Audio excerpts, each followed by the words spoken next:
Hi, my name is James Shields, and today I'm going to talk to you about the conflict between gun control. And the main question of this is, should there be stricter purchasing processes against guns? Gun control is a very diverse topic in American politics. With mass shootings being on the rise, gun control arguments have been a major topic for people in the United States everywhere. Stricter gun regulations cause fear for safety in a country where there is an average 88 guns per 100 people. According to the 2011 Small Arms Survey, the Brady Campaign to Prevent Gun Violence estimates that around 144,994 people are shot each year in the U.S. This includes murders, assaults, accidents, police intervention, suicide attempts, and suicide. Opponents also fear the loss of safety. Restricting the right to bear arms would leave citizens unable to protect themselves in their daily lives. As a United States soldier, my Staff Sergeant Eric Mannion states, if a criminal is able to possess drugs and things that are illegal now, taking away guns from people, allowing those to possess them illegally, only leaves room for people to be defenseless and easier to take advantage of. An article titled 8 Facts About Gun Control in the United States adds to the argument, in a worst-case scenario, some fear that they may not be able to protect themselves from the government turned against the people. The following will depict the regulations that vary from state to state and discuss few key conditions for obtaining guns in the U.S. Afterwards, we will explore more mass shootings and why I think there needs to be more stricter gun laws and current process of purchasing a gun. Number 1. Is there a minimum of age? The Gun Control Act of 168 regulates that the legal resident must be at least 18 years of age to purchase a shotgun or rifle and ammunition. All other firearms, handguns, for example, can be sold to people 21 and older. 2. Who's restricted from purchasing or possessing firearms? Fugitives, people deemed a danger to society are restricted, people with prior felony convictions that exceed over a year, or misdemeanors carrying sentences of more than 2 years are also prohibited. Federal law also blocks the sale of guns to people who have been found guilty or possessing gun controlled substances within the last year. This includes marijuana, though legal in many U.S. states, remains illegal under federal law. Other restrictions come from people who have restraining orders by harassment, stalking, or threatening people, who have renounced their citizenship, dishonorably discharged from the military personnel.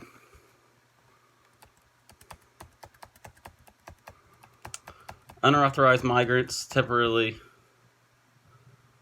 visiting U.S. on non-immigrant visas, for example, as tourists. 3. Does federal law or state government regulate firearms? The Second Amendment protects people's right to bear arms. Though local governments regulate whether residents may, for example, carry guns in public, those who may receive or possess guns are set out in federal law.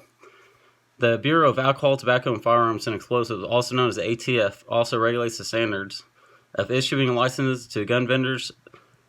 Shotguns, rifles, machine guns, firearm muzzles, and silencers are regulated by the National Firearms Act of 1934. The purchase of semi-automatic weapons is legal in most states, as are automatic weapons made before 1986. Who may sell firearms? Must be 21 years of age to be issued a federal firearms license, must have premises for conducting business, and must alert local law enforcement official at the time of submitting their application to the Federal Bureau that regulates firearms. Just like gun owners, they fill out the criteria regarding their history of prior convictions and mental state.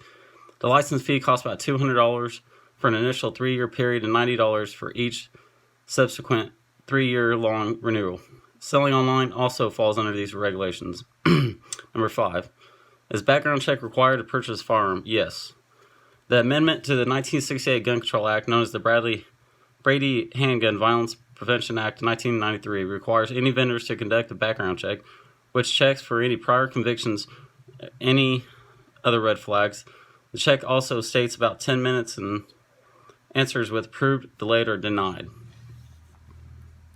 Number 6. Do states require permits to purchase firearms? Only about 12 of the U.S.'s 50 states require purchasing permits for handguns. Of those states, only 3, California, Connecticut, and Hawaii, require permits for purchase of rifles and shotguns. California takes it a step further and requires applicants to pass a written test and enroll in the gun safety class to obtain purchase permits.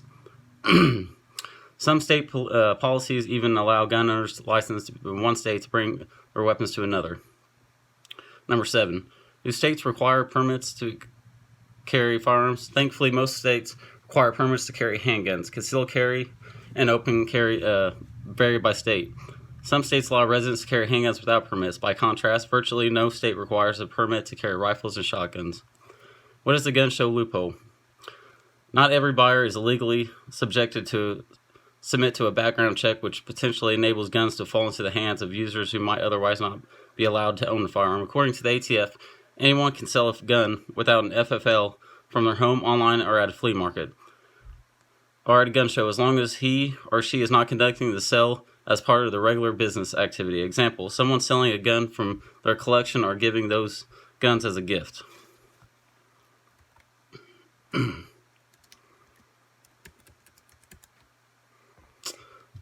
Las Vegas marketing the deadliest mass shooting in U.S. history. After each and every major shooting, there is this cycle that follows. The nation grieves individuals lost and reports the significant toll of gun violence.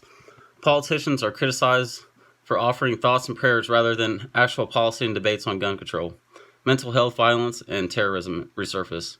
Despite there being 346 mass shootings in 2017 and 15,590 deaths as a result of gun violence, authorities are still stuck on describing the definition of mass shootings instead of what to do about it. Why should restrictions be more enforced? As an American soldier who has dedicated the last 10 years to war and having my gun presented to me as my guardian angel of training, I have a very, very interesting viewpoint on gun restrictions. Simply, our government needs to do more on gun control laws.